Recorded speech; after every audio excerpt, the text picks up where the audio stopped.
because it says that God created through the Word, that the Word was actually an only begotten God. And in other texts like Colossians 1, it calls him the firstborn, not in a figurative sense, like the 1 or 2 times.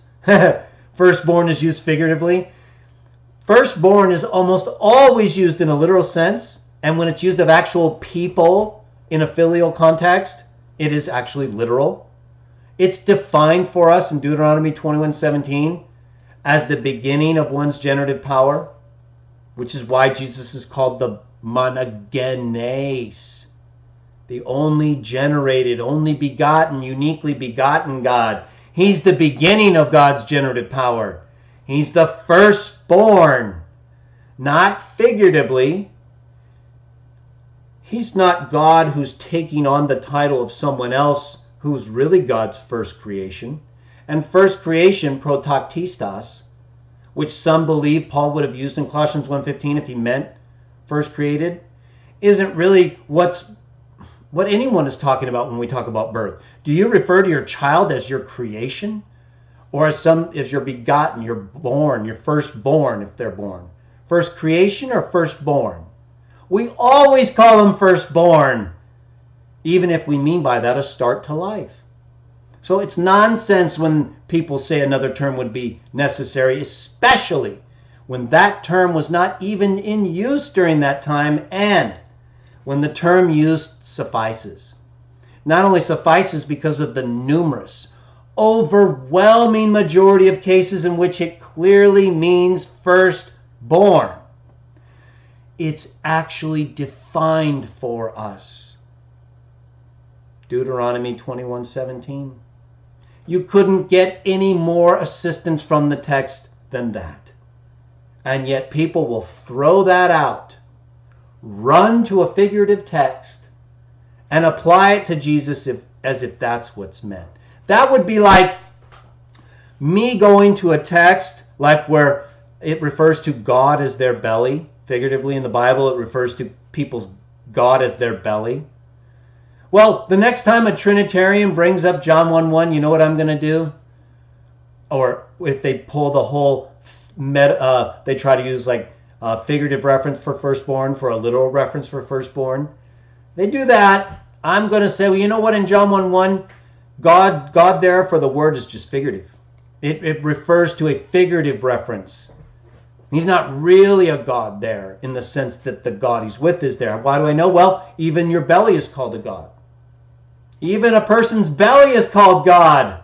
See? It's figurative. You see, that would be the equivalent of what some of these Trinitarian apologetic nuts do when they run away from the tidal wave of evidence that shows it means, your actual firstborn, like we use it, like it's defined in the biblical text.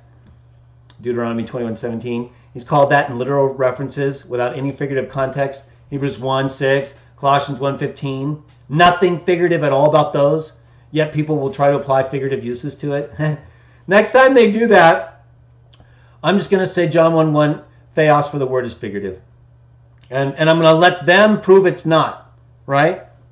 Because in proving it's not, they'll prove why firstborn is not figurative in Colossians 1 or Hebrews 1. And so I'm just going to then say, okay, exactly. I agree with you now on John 1:1. And that exact same argument you just gave me about why God in John 1:1 C is not figurative is exactly why you should not believe firstborn is figurative in Colossians 1. And there's even more reasons, of course. But that at a minimum, I'm going to make them do.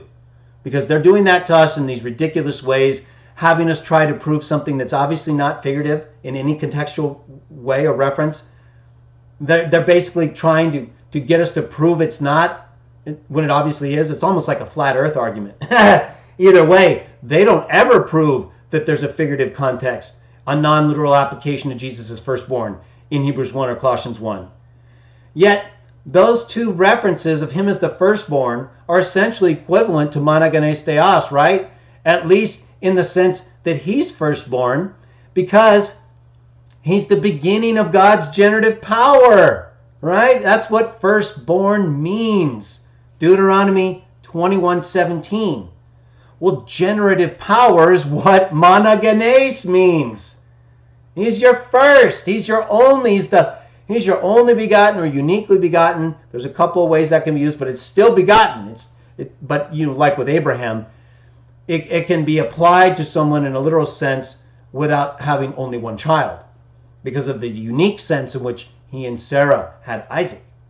But that still involved an actual literal only begottenness in that sense. You have to define it though, right?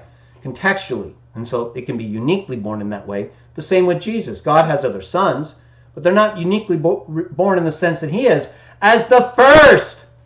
Right? There's only one first of one's generative power according to the biblical text.